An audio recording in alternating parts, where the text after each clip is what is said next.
Hello again, it's Lock Noob, and this is a very interesting and reasonably tricky lock to pick. This is a Pollux. I've got to be very careful how I say that. Pollux French lock, and this is the Pollux Brevete or Brevete, possibly. I'm not particularly up with my French pronunciation, so somebody in the comments, please correct me. And just look at this sort of hatched keyway. That warding in there is really interesting. I've not seen any pump lock like this with such warding. It looks like it's got a piped key because there's a little post down in the keyway. Don't know whether you can just see that silvery post. It doesn't depress or anything like that. It just acts as a guide to center the fins, if you like, on the key. And that goes in, and then it'll turn the cam at the back. It's a really interesting mechanism in here. Really is a really cool lock. What's more interesting is that the plug on the inside of this comes in 3 segments. When you put the key in the lock, what essentially happens is only one section of this 3-piece core turns the cam at the back, and the other 2 just act as well, if you like, master rings. So there are multiple keys which will work in a lock like this, and each of the 7 pin chambers will have multiple pins. I was on Discord, and Clementine said that he's seen some with up to 4 pins per chamber, and this actually doesn't turn the first, this key doesn't turn the first ring. It's actually bitted so that this key will turn the second of the 2 rings. So depending on the key, you either turn the first or the second ring. It'll be more obvious when I got this lock a bit later, and you will see what I mean. I do have to make sure I've actually got I do. I've got my pinning tray ready to go. Just want to make sure. So we'll have a go at picking this. I'll only pick one, because otherwise you have to go around 7 times, but I'll pick it one position for you, and then we'll gut it. The more interesting part is the insides. And whilst it looks like it'd be easy to pick, it's actually surprisingly tricky, mostly because of what's inside. There are obviously lots of different pins, 3 different segments, and you've got to pick to the correct shear line. So you can pick to the first or the second shear line in here, and you've got to pick the pins to either the first or the second shear line. You don't have, you can't have a little bit of one and a little bit of the other. There's also tapers on the pins, and there are serrations on the pins, and quite a lot of the time you can test whether you picked it properly by tapping the pins, and the tapers mean that they'll still have a little bit of bounce to them. It's really difficult to explain unless you've had a pick of one of these yourself, but it's by far the most secure pump lock I've ever had to have a go on. Right, let's grab a vise, stick it in, and we'll have a go at picking it. So we're in the vise. I just want to make sure we're in really tightly, and here is the key. It will go in, hopefully, and operate just very nicely. Look at that bitting as well. Really interesting kind of bitting, all those ups and downs. Yeah, definitely a fun lock to explore. Now, because of the tapered pins and multiple shear lines, it might not just be a quick click, click, click, click, click. I might have to test, release some of the tension, and go back. And how am I going to do it? Well, I've just got a broken pick and a tension tool, which if you put into a slight angle like this, not straight down, because you'll butt up against this part of the body, at an angle like that, you can actually get it so it sits inside the, I'll turn it to you, I've got some focus lock on there, so it should be okay. So yeah, what you'll do is you'll end up turning this, so put some light in, this part of the tension tool is above the body of the lock, so it doesn't trap the core against the body and will allow it to rotate. So it's a case of just going along and seeing which is binding, and because of the nature of this, it feels like like most of them feel like they could be binding, so I'll just go with pin 1 here, and get it to a position. It's still bouncing, that's good. Pin 2, and I felt the core move, it's still bouncing, so a bit of bounce, bit of bounce. Pin 3 now, no, bit more, not happy with that, that feels better. 1, 2, 3, pin 4 now, bit more, not bad. Pin 5, that's better. Pin 6 is binding now, press that in. Oh, it's very firm. It's very too firm, I need to press it again, and because of the serrations it's bounced back some of these other pins, so I just need to just try and get them back into position. Pin 1, 2, 3, 4 now, feels good. Oh, pin 1's jumped up. Oh, and again, but sometimes what happens is you push a pin down and it jumps another pin up. So just going along and testing the pins as I go. Pin 7 now is binding very heavily, and pin 5 has jumped back up, and pin 4. Oh, weirdly, I just bounced it and we got the open. Can you see that? So if I take this tension tool out, and to open it further, you'll just have to keep going round, and you can maintain tension using the same method all the way around like this. So you don't have to change the position of the tool, you can just keep picking it. And what's also interesting is that this neutral position here, which is where the fin, this tensioning fin of the lock goes, doesn't have a hole at the bottom of that chamber, so it will never take up the next pin and the next pin, the next pin as you go around. This will only ever be a 6 pin lock as it goes around, because any pins at this chamber here which is blank won't need to be picked, so this pin here will just sit above this. So it'll be 7 pins to begin with, then 6 all the way around till you're back to 7, I think. Right, so yeah, let me just take this out of the vise and I will show you what I mean. Just be careful here. The gutting of this is awful, by the way, so I'm not looking forward to this whatsoever. But hopefully you can see there, if I take this hold off and hold up to you and put some focus lock on there, you can see how we've moved almost one whole position. I'm just avoiding turning it any further and having to pick it all the way around. Call me lazy, that's absolutely fine, I don't mind. Right, so we're all locked up. I'm just going to turn it back to its locked position, and then we can have a go at gutting this, which isn't particularly easy. So yeah, where do I start? Well, I start with a hex key, and we actually leave this one in for now. We'll deal with the back end of this. It does have a circlip on the back as well, I think, but I've removed that before we started. And I have to give a shout out to Clef Mateen and Nittyfloor on Discord, because they really helped me avoid a bit of a disaster. And that's because when I first took this apart, all the pins fell out everywhere, and I had no idea which way the pins were orientated in the lock. Were the tapers at the bottom, were the serrations at the top, and all the rest of it. And I also didn't appreciate until lots of exchanges that this particular lock isn't chambered so that the key will open it at the first shear line. It's chambered so it'll open it at the second shear line. Maybe I can show you that as we go through, I'm not entirely sure. There's a little square like bit that needs to come out now. Then the tail piece can come out like this over the top. Then there's a couple of spacers which can come out. They don't do anything.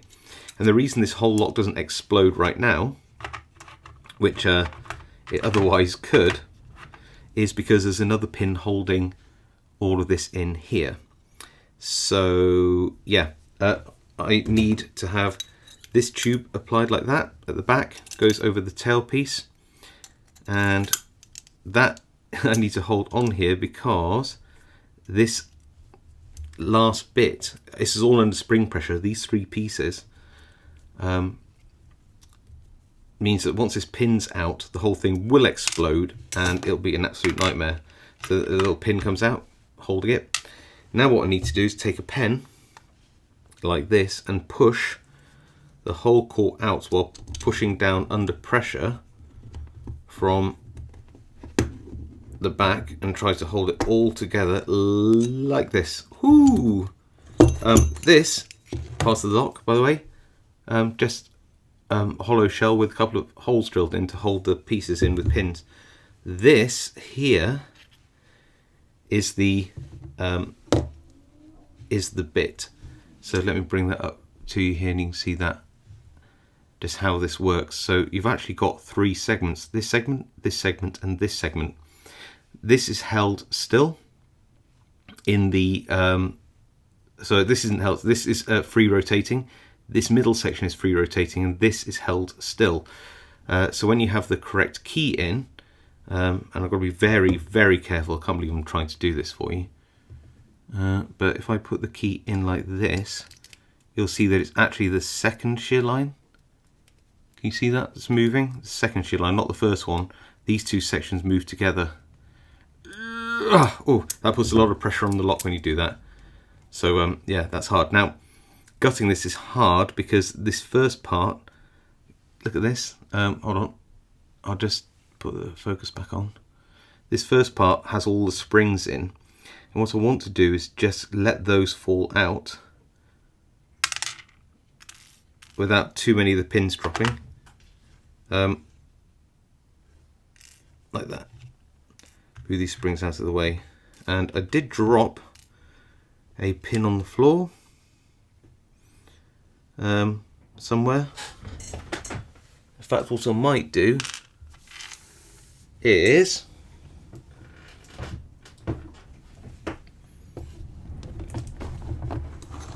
put this up here to just catch any strays.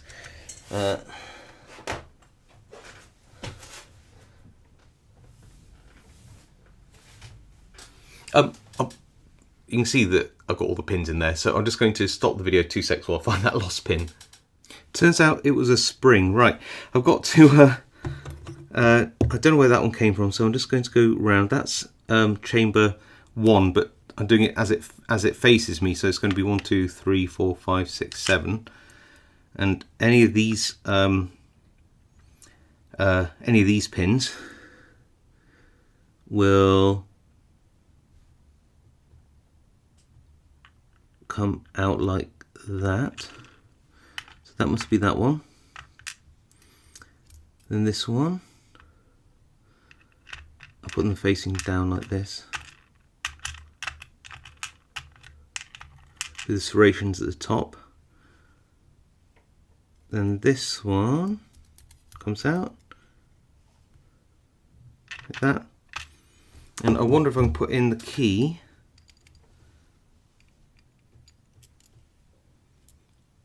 Aha, yes. So we just need to move that one down, that one down, that one down, and that one down, because that there is one of the pins which sits on top of the springs. There's a little wafer there, and yes, I think, yep, that there is all the pins sat at the shear line. Some of them you'll see have more movement. That's because they're tapered. Some of them are other pins which don't have a taper on, and they are part of this sort of master key system. So you'll see that when this key is inserted, then all of these pins move to the second shear line. But theoretically, there are if you had the right key, you could stop at the first shear line. That sounds really strange, but you sort of have to trust me on this one. You've basically got two rings. This ring here, which you can see if I separate it out a little bit, that can move independently. So this key operates these two pieces together, which means that that tail piece moves. but theoretically you could just pick to this shear line, not this shear line, or put the key, get a key for this shear line, and it'll work fine. And you could also have multiple pins in here, which means that you could have, say, 2 short pins in the top one, which means that, say, 2 keys could get the same, could get the pins, one of the pins to this first shear line on 2 different keys. So it's actually not explaining it very well, but all you need to know is multiple keys can actually be used to operate this lock. So it's a really cool master keyed system. Anyway, right, how do we get these out in a way which means that this won't all spill itself everywhere? I think I might try taping off some of the chambers,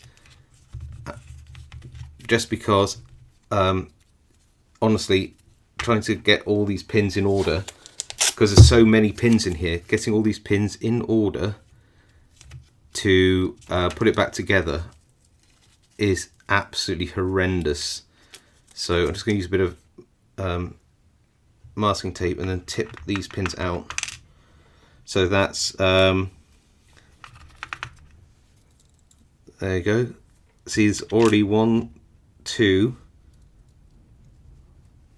3. So it 1, 2, 3 in a wafer in this one. So that's that chamber. Then the next chamber. Never used tape before, but I might do this again because this is so annoying, this lock, in many ways. So again, a really, really long pin, and then the then the key pin. So we've got key pins, driver pins, and then other pins which may form part of the master key system.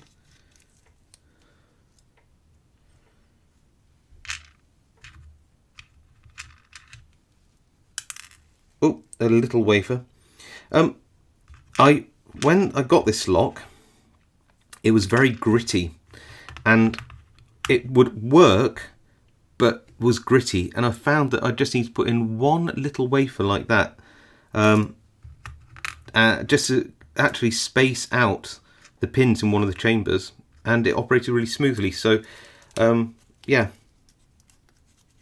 because of its position, it can't have an effect on the picking either. Well, not really anyway. But yeah, another pin.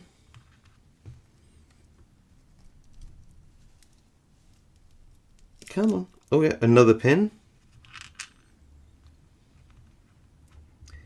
And I believe another pin. Yep. So many pins in this, it's crazy. Moving along. At least I should have an easier time putting this back together. This one's just one long pin and a key pin. So I'll put the key pins up here.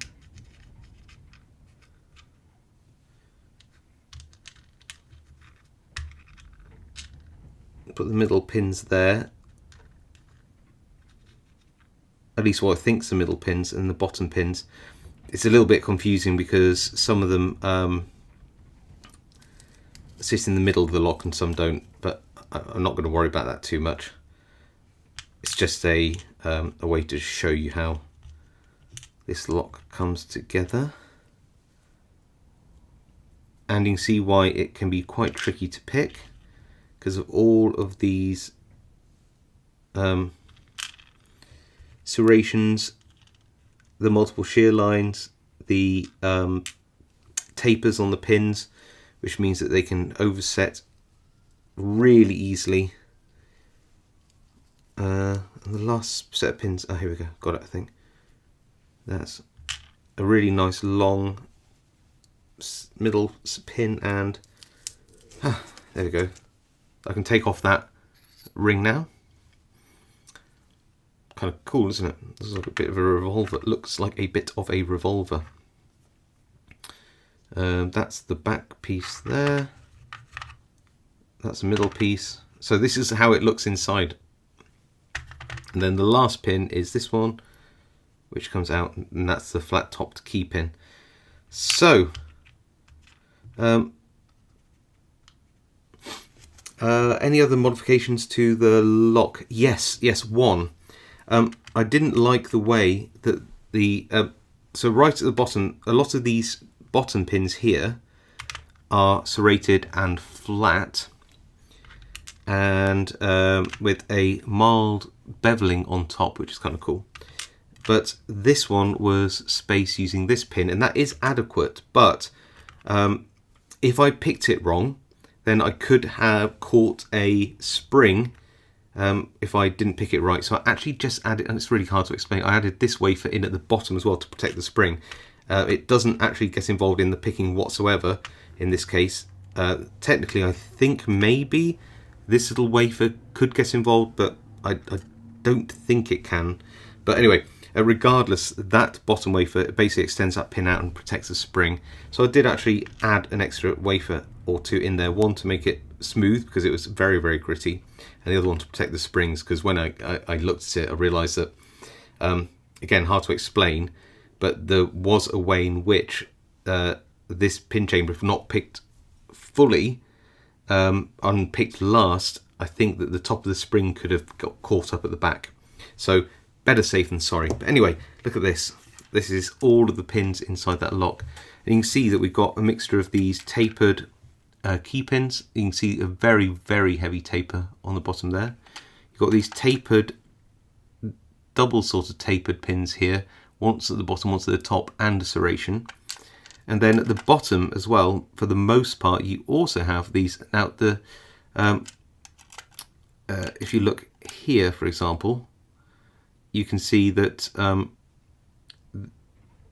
these bottom pins have a small taper and a serration, but I don't know if they really come into play genuinely. Possibly, I don't know. But either way, yeah, you've got a whole load of stuff here. So if you, depending on which shear line you pick to, because technically you could pick all these top pins down to the first shear line, and all these pins to the second shear line. It's yeah, it's very strange to pick this lock. That's all I can really say. But it's a fascinating thing with many pins inside, and it was an absolute nightmare to put back together in an operational way. I think I got it right. All the pins oriented the right way. They're all facing the right way. If I got any of it wrong, I don't know how. But yeah, I think I got it about right. So I think we're all good. All right, look, that's the Pollux Brevete. I hope you enjoyed that video. It's a really interesting lock. Certainly a fun one to pick and learn to pick, but not a fun one to have to learn to put together if all the pins explode onto your bench like they did for me. And it's a real pig to put back together as well. Anyway, as I said, I hope you enjoyed the video. If you did, leave a like. If you've got any comments, leave them below. I do read them all and I reply to as many as I can. If you haven't subscribed, now's a great time to do so for more content like this. And of course, I'll see you all next time.